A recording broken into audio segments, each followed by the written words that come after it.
तुमने कार्तिक के फुटबॉल को बिना किसी कारण के डस्टबिन में फेंक दिया। क्या तुम्हें इसके लिए माफी नहीं मांगनी चाहिए? हाँ, मैंने किया, लेकिन तुम्हें इससे क्या?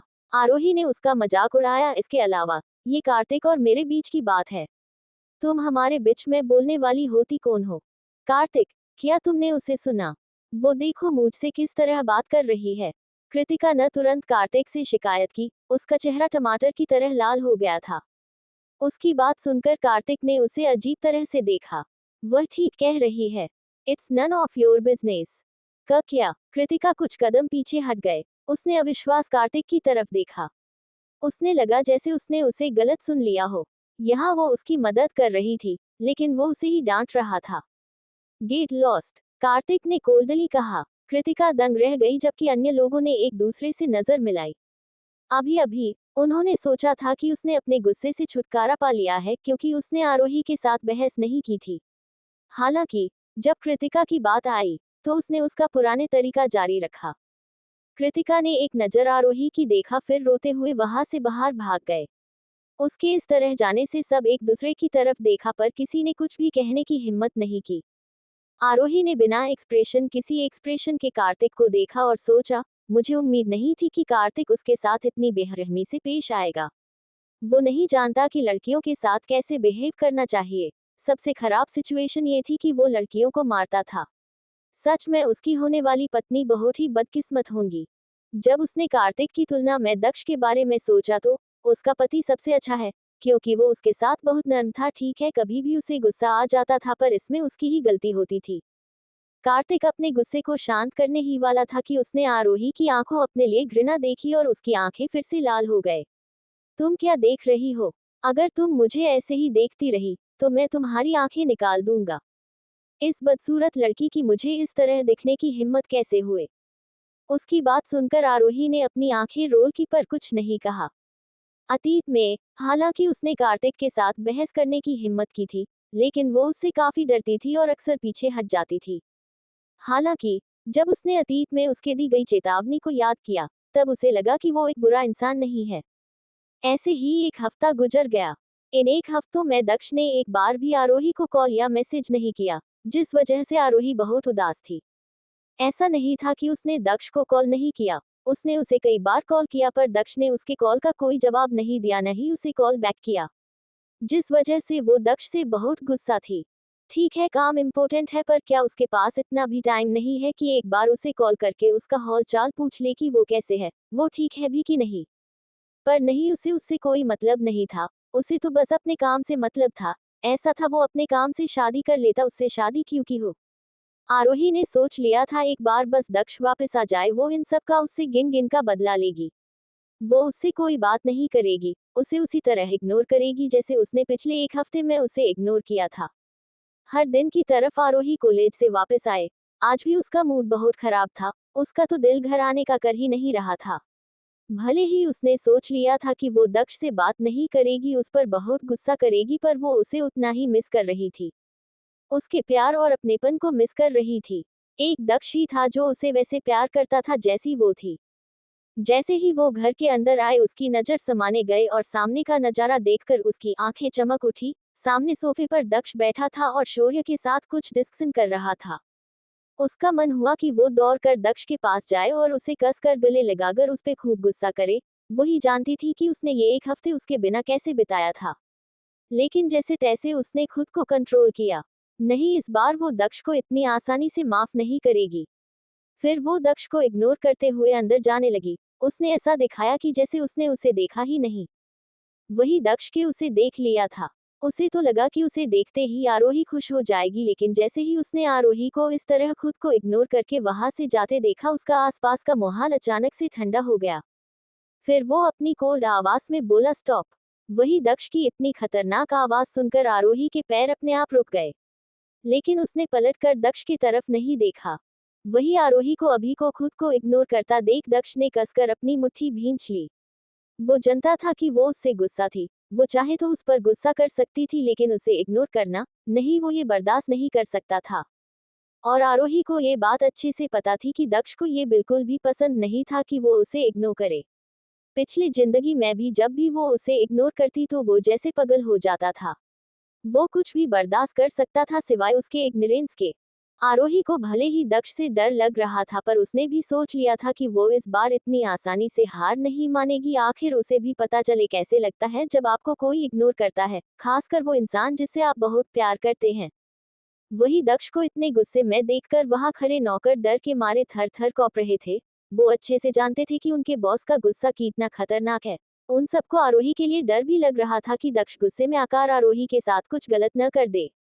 भले ही आरोही को यहाँ पर रहते हुए कुछ महीने हो गए थे, लेकिन वह सर्वेंट पिछले कई सालों से यहाँ पर कम कर रहे थे। उन्होंने आज तक किसी भी लड़की को दक्ष के आसपास नहीं देखा, तो उसे इग्नोर करना तो बहुत दूर की बात है। सच में उनकी लेडी बॉस बहुत बहादुर थी, पर अभी तक उन्हें ये बात समझ नहीं आई थी कि दक्ष ने आरोही जैसी लड़की से शादी क्यों की। जहां तक उन्हें पता था कि दक्ष को लड़कियां बिल्कुल भी पसंद नहीं था। जो भी लड़की उसके करीब आने की कोशिश करती थी, या तो दक्ष उसे देश के बाहर फेंकवा देता था या उसका नामो निशान दुनिया से मिट जाता था। किसी वो पता नहीं चलता था कि उस लड़की का क्या हुआ, वो कहाँ गए, कुछ भी नहीं। सारे सर्वेंट यही सब सोचकर बहुत ज्यादा घबरा हुए थे। उन सबको आरोही बहुत ज्यादा पसंद थी, क्योंकि वो उनके साथ बहुत अच्छा व्यवहार करती थी। आरोही ने कभी भी उन्हें नौकरों की तरह ट्रीट नहीं किया। वो उनके साथ फैमिली जैसे पेश आती थी। आरोही उन बिगड़ेल अमीरजादियों जैसी बिल्कुल नहीं थी, उसके अंदर बिल्कुल भी घमंड नहीं था। वैसे तो उन्हें नहीं पता था कि उनके और सर के बीच का रिश्ता कैसा है, और वो उनके बीच में बोलने वाले होती भी कोई नहीं है, नहीं उनकी इतनी औकात थी कि वो कुछ बोल सके। वह बस भगवान से प्रार्थना कर सकते थे कि दक्ष गुस्से में आकर आरोही के साथ कुछ ऐसा वैसा ना कर दे। वो बस अपने सर और मैडम को साथ में खुश देखना चाहते थे। वही शौर्य भी यह सब देखकर एक पल के लिए घबरा गया, क्योंकि वह दक्ष को बहुत अच्छे से जानता था। वो अच्छी तरह से जानता था कि दक्ष को ये बिल्कुल भी पसंद नहीं है कि कोई उसकी बात को काटे, और यहाँ तो आरोही ने उसे सीधा सीधा इग्नोर किया था, पता नहीं वो अब उसके साथ क्या करेगा। वही दक्ष घूरकर आरोही को देख रहा था। उसे इस समय बहुत तेज गुस्सा आ रहा था। लिटिल वाइफी इधर आओ। वही दक्ष की आवाज सुनकर आरोही ने कसकर अपनी आंखें बंद कर ली। नहीं आरोही, डर मत, कुछ नहीं होगा, तू भूल मत तू कौन है। तू आरोही दक्ष सिंघनिया है, तू इतनी आसानी से हार कैसे मान सकती है। आरोही अपने आप को मोटिवेट करते हुए खुद से बोली। चाहे उसे कितना भी डर क्यों न लग रहा हो, पर उसने सोच लिया था कि वो पीछे नहीं हटेगी। वही आरोही को अभी भी अपनी जगह पर खड़ा देखकर दक्ष ने एक गहरी सांस ली, जैसे वो खुद के गुस्से को कंट्रोल करने की कोशिश कर रहा हो। लिटिल वाइफी, मैं आखिरी बार बोल रहा हूँ, इधर आओ वरना मुझे बुरा कोई नहीं होगा। वो आवाज इतनी डरावनी थी कि आरोही अंदर तक कौंप गए। उसकी सारी हिम्मत एक पल में ही हवा हो गए। फिर वो जल्दी से दक्ष के पास गए और उससे थोड़ी दूरी बनकर अपना सिर झुकाकर खड़ी हो गई। वो इस समय उस छोटे से बच्चे की तरफ लग रही जो गलती करने पर अपने पेरेंट्स से डांट खाने के लिए तैयार रहता है। वही आरोही को इस तरह खुद से दूर देखकर दक्ष के भौहें सिकुड़ गए। उसने एक झटके के साथ आरोही को अपने तरफ खींच लिया, और वही आरोही दक्ष के इस एक्शन के लिए बिल्कुल भी तैयार नहीं थी, जिस वजह से वो सीधे दक्ष के सीने से जा लगी। वही आरोही अपने आप को संभालने की कोशिश कर ही रही थी कि दक्ष ने कसकर पीछे से उसके बालों को पकड़ लिया और उसे चेहरे के अपने करीब लाकर वही सबके सामने उसे एग्रेसिवली किस करने लगा। सिर्फ दक्ष ही जानता था कि उसने एक हफ्ता आरोही के बिना कैसे बिताया था। उसने जानबूझकर आरोही को इग्नोर किया था, क्योंकि उसे पता था कि एक बार वो आरोही से बात कर ली तो वो खुद को उसके पास आने से रोक नहीं पाएगा। और वो ऐसा नहीं कर सकता था, क्योंकि वो जिस काम के लिए गया था वो बहुत ही इम्पोर्टेंट था। वही दक्ष को इस तरह आरोही को किस करता देख सबकी आंखें हैरानी से एकदम बड़ी बड़ी हो गए। उन्हें विश्वास ही नहीं हो रहा था जो कुछ वो अपने आंखें से देख रहे हैं वो सच है, कोई सपना। कहाँ उन लोगों ने सोचा था कि आज आरोही को दक्ष से कोई नहीं बचा सकता है। लेकिन उनकी आंखों के सामने का नजारा तो कुछ और ही बयां कर रहा था। वही वहां खड़े सर्वेंट ने जब ये सब देखा तो शर्म से मारे सबकी आंखें नीचे हो गए। उसके बाद वो सब वहां से तुरंत ही 9-2-11 हो गए। अब आगे क्या होगा दक्ष और आरोही की जिंदगी में, जानने के लिए पढ़ते रहिए मेरी ये novel reborn of devil little wife, सिर्फ और सिर्फ पॉकेट एफएम पर। आज के लिए इतना ही, आगे जानने के लिए नेक्स्ट एपिसोड पढ़िए, and please like comment and share जरूर कीजिए। एंड प्लीज आप लोग आपने रिव्यू जरूर दीजिएगा कि आपको मेरी ये स्टोरी कैसे लगी। Please please. आरोही जल्दी से दक्ष के पास गए और उससे थोड़ी दूरी बनकर अपना सिर झुकाकर खड़ी हो गई। वो इस समय उस छोटे से बच्चे की तरफ लग रही जो गलती करने पर अपने पेरेंट्स से डांट खाने के लिए तैयार रहता है। वही आरोही को इस तरह खुद से दूर देखकर दक्ष के भौहें सिकुड़ गए। उसने एक झटके के साथ आरोही को अपने तरफ खींच लिया और वही आरोही दक्ष के इस एक्शन के लिए बिल्कुल भी तैयार नहीं थी, जिस वजह से वो सीधे दक्ष के सीने से जा लगी। वही आरोही अपने आप को संभालने की कोशिश कर ही रही थी कि दक्ष ने कसकर पीछे से उसके बालों को पकड़ लिया और उसे चेहरे के अपने करीब लाकर वही सबके सामने उसे एग्रेसिवली किस करने लगा। सिर्फ दक्ष ही जानता था कि उसने एक हफ्ता आरोही के बिना कैसे बिताया था। उसने जानबूझकर आरोही को इग्नोर किया था क्योंकि उसे पता था कि एक बार वो आरोही से बात कर ली तो वो खुद को उसके पास आने से रोक नहीं पाएगा। और वो ऐसा नहीं कर सकता था क्योंकि वो जिस काम के लिए गया था वो बहुत ही इम्पोर्टेंट था। वही दक्ष को इस तरह आरोही को किस करता देख सबकी आंखें हैरानी से एकदम बड़ी बड़ी हो गए। उन्हें विश्वास ही नहीं हो रहा था जो कुछ वो अपने आंखें से देख रहे हैं वो सच है, कोई सपना।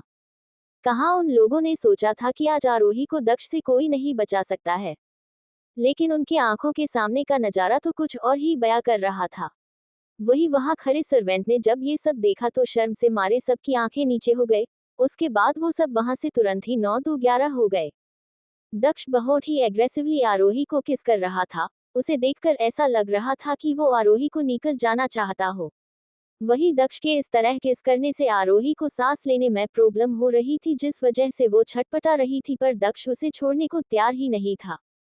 दक्ष ने वैसे ही किस करते हुए आरोही को अपनी गोद में उठा लिया और दक्ष के इस तरह करने से आरोही डर गए और डर के मारे उसने कसकर दक्ष को पकड़ लिया और अपने दोनों पैर दक्ष के कमर के चारों ओर लपेट लिए।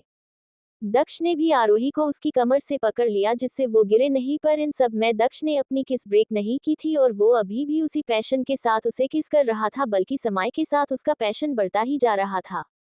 तभी दक्ष की नजर वहां खड़े शौर्य पर गए जो उन्हें ही घूर रहा था। ये देखकर दक्ष ने उसे एक कोर दिया। वही दक्ष के इस तरह देखने से शौर्य अपने होश में आया।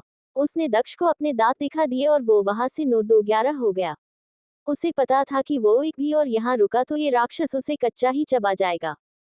ऊपर से वो उन दोनों को डिस्टर्ब भी नहीं करना चाहता था। दक्ष को कोई सबसे अच्छी तरह से जानता था, वो शौर्य था। वो जानता था कि दक्ष कितना अकेले है और उसे किसी के साथ की कितनी जरूरत है। वो तो हमेशा से चाहता था कि दक्ष की जिंदगी में कोई आए और उसकी उसे जीना सिखा, उसे बताए कि जिंदगी कितनी खूबसूरत है। आरोही के आने से पहले दक्ष किसी रोबोट के काम नहीं था। उसकी जिंदगी काम से शुरू होकर काम पर खत्म हो जाती थी।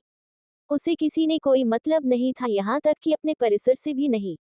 जब उसे पता चला था कि दक्ष शादी कर रहा था वो जितना हैरान था उससे ज्यादा ही खुश था और उम्मीद कर रहा था कि उस लड़की के आने की वजह से शायद दक्ष बदल जाए, और आज लग रहा था कि दक्ष सच में बदल रहा है। उसकी जिंदगी में अब कोई था जो उसके काम से ज्यादा इम्पोर्टेंट था। आज शौर्य ने दक्ष के आंखों में आरोही के एक अलग सा ही जुनून देखा था। दक्ष आरोही को वैसे ही किस करते हुए ऊपर कमरे में ले गया। रूम में पहुंचकर दक्ष ने आरोही को बेड पर फेंक दिया। वही दक्ष के इस तरह करने के आरोही के मुंह से एक चीख निकल गए।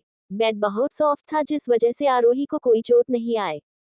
आरोही अभी खुद को संभालने की कोशिश कर ही रही थी कि दक्ष उसके ऊपर आ गया और उसे फिर से किस करने लगा।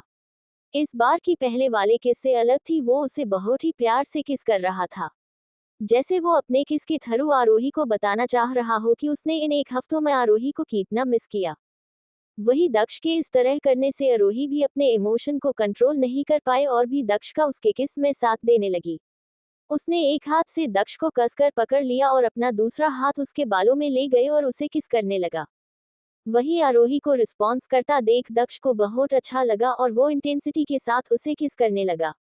दोनों में कोई भी एक दूसरों को छोड़ने का नाम नहीं ले रहा था। वो दोनों किसी भूखे भेड़िए की तरह एक दूसरे को किस कर रहे थे।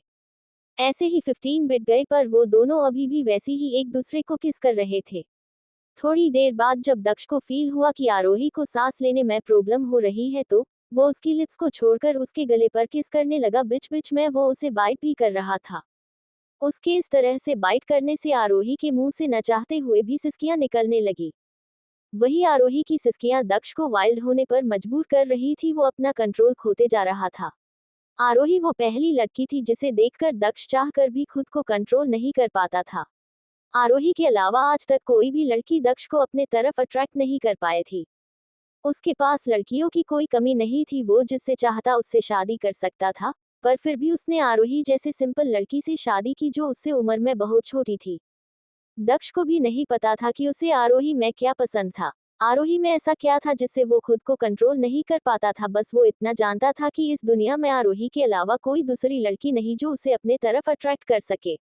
वही जब दक्ष ने और बर्दाश्त नहीं हुआ तो उसने एक झटके के साथ आरोही के टॉप को फोड़ दिया और अब आरोही की गोरी मखमली स्किन दक्ष के सामने थी। आरोही को इस तरह देखकर दक्ष को अपना गला सूखता हुआ महसूस हुआ। वही आरोही को दक्ष के इस एक्शन की बिल्कुल भी उम्मीद नहीं थी, जिस वजह से वो घबरा गए और उसने जल्दी से अपने दोनों हाथों से अपने आप को कवर कर लिया। ऐसा नहीं था कि ये पहली बार था जब वो दक्ष के इतना क्लोज आए थी। पिछली जिंदगी में तो उसके और दक्ष के बीच में सब कुछ हुआ था जो एक पति पत्नी के बीच में होता है, लेकिन जब वो सब हुआ था तो वो नशे में थी और उसके बाद वो प्रेग्नेंट हो गए थी। इसलिए एक तरह से देखा जाए तो उसके लिए ये सब नया था, जिस वजह से उसे बहुत शर्म आ रही थी। ऐसा नहीं था कि उसे दक्ष के करीब आने से प्रॉब्लम थी, वो बस अभी शायद इन सब चीजों के लिए तैयार नहीं थी। पता नहीं, पर उसके मन में अभी भी कुछ झिझक बाकी थी। ऑफकोर्स वो दक्ष से बहुत प्यार करती थी, पर वो उससे पहले चाहती थी कि वो दक्ष पहले एक दूसरे को अच्छे तरह से जान ले, समझ ले, उसके बाद उनके बीच वो सब तो अच्छा है। वो बस एक नॉर्मल लड़की की तरह प्यार में पड़ना चाहती थी। वही दक्ष ने जब आरोही को इस शिमरता देखा तो उसके चेहरे एक छोटी सी न दिखने वाली स्माइल आ गई, पर उसने जल्दी से उसे छुआ लिया। फिर आरोही के हाथ को उसके चेस्ट से हटाते हुए बोला, वाइफी तुम क्या छुपाने की कोशिश कर रहो हो? तुम भूलो मत कि वो चीज मेरी है, उसे छूने का, देखने का, प्यार करने का पूरा हक है मुझे। तुम मुझसे वो हक नहीं छीन सकती हो। वही दक्ष के मुंह से ऐसी बेशर्मों वाली बातें सुनकर आरोही का मुंह खुला और खुला रह गया। साथ ही साथ उसे दक्ष की बात सुनकर शर्म भी बहुत आ रही थी। उसका मन कर रहा था कि वो अभी के अभी यहाँ से कहीं गायब हो जाए। तभी आरोही की नजर दक्ष की तरफ गए, पर दक्ष की नजर तो कहीं और ही थी और अपनी इंटेंस भरी नजरों से उसे घूर रहा था। वही दक्ष को इस तरह देखकर आरोही के गाल शर्म के लाल हो गए और वो दक्ष को धक्का देते हुए बोली, हब्बी आप बहुत ही बेशर्म हो, छोड़िए मुझे हो। वही आरोही की बात सुनकर दक्ष को हंसी आ गई। फिर कसकर आरोही को उसकी कमर से पकड़ते हुए बोला, वाइफी तुमने अभी मेरी बेहरमी देखी कहा है, पर कोई नहीं, बात नहीं, अब जब तुमने मुझे बेशर्म बोल ही दिया है तो मैं तुम्हें बताता हूँ बेशर्म होना किसी कहते हैं। ये सुनकर आरोही की आंखें चौड़ी हो गए। आरोही चाहे कितनी भी कोशिश क्यों न कर रही हूँ दक्ष की पकड़ से खुद को छुड़ाने की, पर वो हिल भी नहीं पा रही थी। वो उसकी पकड़ से छूटना तो दूर की बात है। थोड़ी देर बाद रूम में सिर्फ आरोही के सिसकियां की आवाज सुनाई दी रही थी। बीच में आरोही की कहराने की आवाज भी आ रही थी, जिससे ये साफ पता चल रहा था कि दक्ष आरोही को मीठा वाला प्यार कर रहा था। वही दक्ष के इस तरह करने से आरोही को बहुत शर्म आ रही थी, पर वो चाह कर भी कुछ नहीं सकती थी क्योंकि दक्ष उसकी एक नहीं सुन रहा था। थक हार कर आरोही ने कोशिश करना बंद कर दिया और दक्ष जो कर रहा था उसे करने दिया। दक्ष तब तक आरोही के साथ वो सब करता रहा जब तक वो पूरी तरह से सेटिस्फाई नहीं हो गया, उसके बाद उसने आरोही को छोड़ दिया। पर इन सब में दक्ष ने अपनी लिमिट क्रॉस नहीं की। उसे पता था कि आरोही अभी इन सब के लिए तैयार नहीं थी और ऊपर से ये सब चीजों के लिए वो अभी बहुत छोटी भी थी और दक्ष को भी कोई जल्दी नहीं थी। वैसे भी आरोही सिर्फ और सिर्फ उसकी थी, इसलिए इन सब चीजों से फर्क नहीं पड़ता था। आज नहीं तो कल आरोही को होना तो उसी का ही था। अब आगे क्या होगा दक्ष और आरोही की जिंदगी में, जानने के लिए पढ़ते रहिए मेरी ये novel reborn of devil little wife, सिर्फ और सिर्फ पॉकेट एफएम पर।